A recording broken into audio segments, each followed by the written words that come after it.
شهر رمضان الذي أنزل فيه القرآن هدى للناس وبينات من الهدى والفرقان. أعوذ بالله من الشيطان الرجيم. بسم الله الرحمن الرحيم. شهر رمضان الذي أنزل فيه القرآن هدى للناس وبينات من الهدى والفرقان. سورہ مبارکہ حجرات کی 14ویں آیت کی تلاوت کا شرف حاصل کریں گے. خالق کائنات اس آیہ مجیدہ میں ارشاد فرما رہا ہے: قالت الأعراب آمنا قل لو تؤمنوا ولكن قولوا أسلمنا ولما يدخل الإيمان في قلوبكم وإن تطيعوا الله ورسوله لا يلتكم من أعمالكم شيئا إن الله غفور رحيم. اس آیہ مجیدہ میں ارشاد فرما رہا ہے عرب کے بادنشین جو ہے وہ کہتے تھے کہ ہم نے ایمان لایا ہے، آمنا. تو خالق کائنات ارشاد فرما رہا ہے رسول آپ ان سے کہہ دے تم لوگوں نے ایمان نہیں لایا ہے، بلکہ یہ کہہ دو کہ ہم نے اسلام قبول کیا ہے اور ابھی تک ایمان جو ہے تمہارے دلوں میں داخل نہیں ہو چکا ہے. لیکن اگر تم خداوند متعال کی اطاعت کرو گے اور اس کے ساتھ ساتھ رسول خدا کی اطاعت کرو گے تو اس صورت میں تمہارے پاداش سے تم لوگوں نے جو عمل انجام دیا ہے اس سے ذرہ برابر بھی خداوند متعال اس سے کم نہیں کرے گا. اس کا پاداش جس چیز کا تم مستحق ہے وہیں دے گا، وہیں عطا کرے گا. ان اللہ غفور الرحیم. خداوند متعال جو ہے مہربان ہے، رحم کرنے والا ہے. اس آیہ مجیدہ کے شان نزول کے بارے میں مفسرین مختلف شان نزول بیان کرتے ہیں. ان میں سے ایک یہ ہے کہ بنی طائفہ کیا ایک گروہ جو ہے رسول خدا صلی اللہ علیہ وسلم کی خدمت میں مدینے میں وارد ہوا اور وہ سال قحطی اور خشک سالی کا سال تھا اور وہ اس امید سے مدینہ آئے تھے تاکہ رسول خدا سے کچھ مدد حاصل کریں، اور انہوں نے اپنی زبان پر شہادتین کا اقرار کیا، جاری کیا، اور پیغمبر اسلام سے مخاطب ہو کر انہوں نے کہا کہ ہم عرب کے قبیلے سے تعلق رکھتے ہیں اور ہم اپنے گھوڑوں پر ہم سوار ہو گئے تھے اور ہم نے آپ کے ساتھ ساتھ دشمنوں کے ساتھ جنگ کی ہے.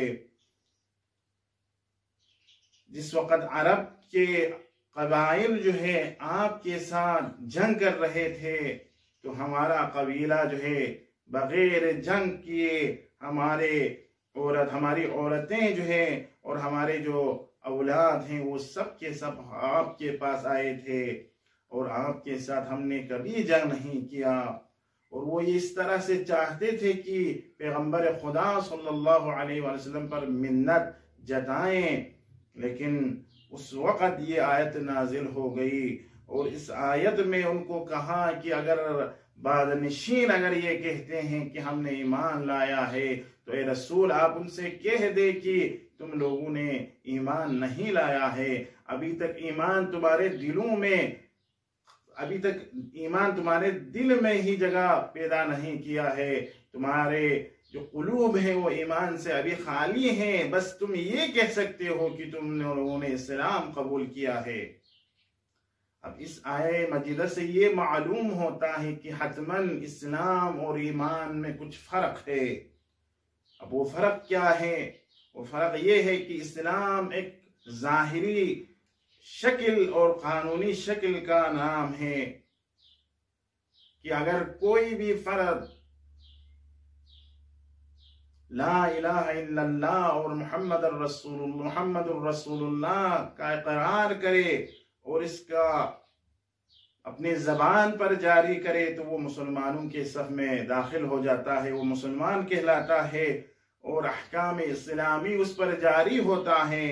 لیکن ایمان جو ہے ایک ظاہری چیز کا نام نہیں ہے، ایمان ایک باطنی فعل ہے، اور اس کا جو مرکز ہے، جو جگہ ہے، جو مقام ہے، وہ انسان کا دل ہے۔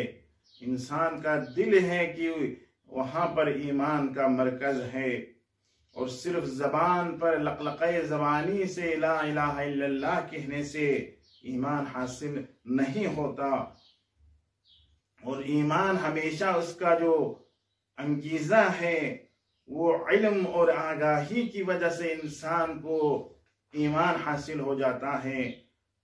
لیکن ممکن ہے اسلام کا جو انگیزہ ہے، اسلام قبول کرنے کا اس کا جو مقصد ہے وہ کوئی بھی چیز ہو۔ اسی طرح رسول خدا صلی اللہ علیہ وآلہ وسلم فرماتے ہیں کہ الاسلام علانیۃ والایمان فی القلب، اسلام ایک امر آشکار کا نام ہے کہ جو بھی زبان پر لا الہ الا اللہ کرے، خدا کی وحدانیت اور رسول خدا کی رسالت کا جو بھی اقرار کرے وہ مسلمان ہے۔ لیکن ایمان جو ہے فی القلب، ایمان کا جو مقام ہے، جگہ ہے، وہ دل ہے۔ ایک اور جگہ پر فرماتے ہیں کہ الایمان اقرار وعمل، ایمان اقرار کے ساتھ ساتھ عمل کرنے کا نام ہے۔ اگر کوئی مسلمان ہے، کوئی مومن ہے، تو اس کے کردار رفتار سے ظاہر ہو جاتا ہے کہ وہ واقعاً مسلمان ہے، وہ واقعاً مومن ہے۔ لیکن اسلام جو ہے والاسلام اقرار بلا عمل، اسلام جو ہے صرف اقرار کرنے کا نام ہے، عمل سے کوئی دخالت نہیں رکھتا۔ اور اس طرح سے یہ معلوم ہوتا ہے کہ ہر مومن مسلمان ہے، لیکن ہر مسلمان مومن نہیں ہوا کرتا۔ اور یہاں سے ہمیں اندازہ ہوتا ہے کہ رسول خدا صلی اللہ علیہ وآلہ وسلم کے زمانے میں جو اصحاب تھے وہ بھی سب کے سب ایک ہی درجے کے نہیں تھے، بعض صرف مسلمان تھے اور بعض اصحاب صرف مسلمان تھے، لیکن بعض اصحاب جو ہے وہ مؤمن تھے اور بعض اصحاب فاسق تھے، اور اسی طرح درمیان میں منافق بھی تھے۔ اب یہاں سے پتہ چلتا ہے کہ ایمان کا کچھ نشانیاں ہیں کہ جو کہے کہ میں مؤمن ہوں، میں با ایمان ہوں، تو اس کے کچھ نشانی ہیں۔ اس میں سے ایک یہ نشانی ہے کہ جو شخص کہے کہ میرے دل میں ایمان ہے، تو اسے رسول خدا اور خداوند متعال کی اطاعت اگر کوئی کرتا ہے تو سمجھ لے کہ وہ مومن ہے۔ خدا کی اطاعت کے بغیر، رسول کی اطاعت کے بغیر کبھی بھی کوئی با ایمان نہیں ہو سکتا، مومن نہیں ہو سکتا۔ اور اس آیہ مجیدہ سے ایک اور درس جو ملتا ہے وہ یہ ہے کہ خداوند متعال چھوٹے سے چھوٹے نیکی کو بھی جو ذرہ برابر ہو اسے قبول کرتا ہے اور اس کا پاداش بھی دیتا ہے۔ فَمَنْ يَعْمَلْ مِثْقَالَ ذَرَّةٍ خَيْرًا يَرَهُ، جو شخص اس دنیا میں ذرہ برابر بھی نیکی کی ہو، قیامت کے دن اس کا وہ پاداش دیکھے گا۔ وَمَنْ يَعْمَلْ مِثْقَالَ ذَرَّةٍ شَرًّا يَرَهُ، اور جو شخص جو ہے ذرہ برابر بھی برائی اس دنیا میں اس نے کی ہو تو اس کا جو سزا ہے وہ اسے حاصل ہوگا۔ اور اسی طرح ایک اور چیز جو سمجھ میں آتی ہے وہ یہ ہے کہ اس آیہ مجیدہ میں وَإِن تُطِيعُوا اللَّهَ وَرَسُولَهُ لَا يَلِدْكُم مِّنْ أَعْمَالِكُمْ شَيْئًا سے معلوم ہوتا ہے کہ خداوند متعال کی اطاعت کے ساتھ ساتھ رسول کی اطاعت کو قرار دیا۔ اس سے معلوم ہوتا ہے کہ رسول خدا عصمت کے درجے پر فائز ہیں۔ خدا نے اپنی اطاعت کے ساتھ رسول کی اطاعت کو فرض کیا ہے۔ خداوند متعال عادل ہیں، ذرہ برابر بھی کوئی نیک عمل انجام دے تو اس کا پاداش اسے ملتا ہے، اسے کم نہیں کرتا۔ جس چیز کا وہ حقدار ہے اس حقدار کے مطابق اس حقدار کو اس کا حق ملتا ہے۔ بعض جو ہے الطاف الہی اگر لطف خداوندی اگر شامل حال ہو تو آپ کو بیشتر اس سے زیادہ بھی ملتا ہے۔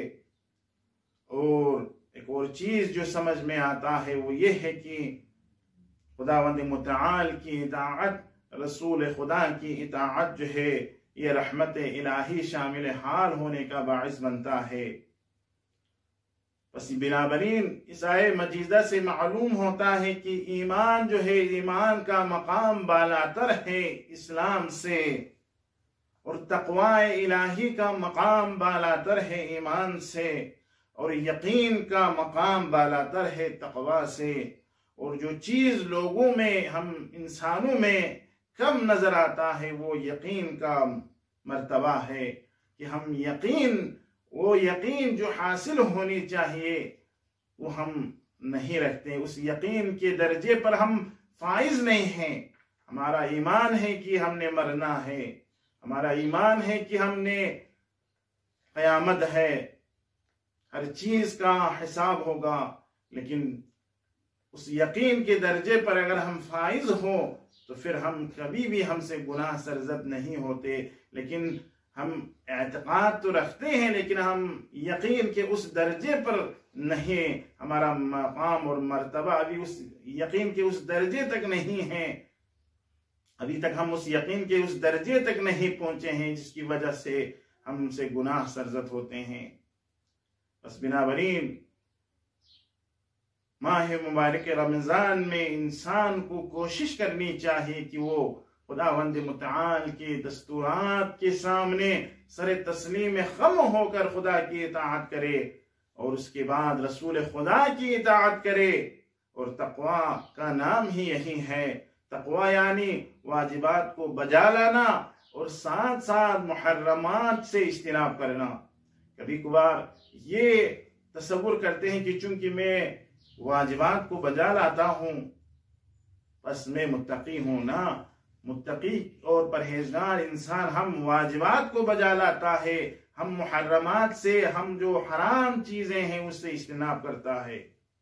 یا کبھی کبھار کہتے ہیں کہ میں کوئی بھی حرام کام انجام نہیں دیتا، مثلا شراب پینا حرام ہے، میں شراب نہیں پیتا ہوں، یا فلان کام ممنوع ہے اسلام میں اس کام کو انجام نہیں دیتا ہوں، لیکن ساتھ ساتھ وہ واجبات کو بھی بجا نہیں لاتا، تو اس کا مطلب یہ ہے کہ وہ با ایمان شخص نہیں ہے، وہ متقی شخص نہیں ہے۔ بس ضروری ہے کہ متقی اور پرہیزگار کے لیے واجبات کو بجا لائے اور ساتھ ساتھ حرام چیزوں سے اجتناب کرے۔ یہی چیز ہے، اسی چیز کا نام بندگی ہے۔ ماہ مبارک رمضان بندگی کرنے کا مہینہ ہے جس میں خالق کائنات خود ہمیں دعوت دے رہا ہے۔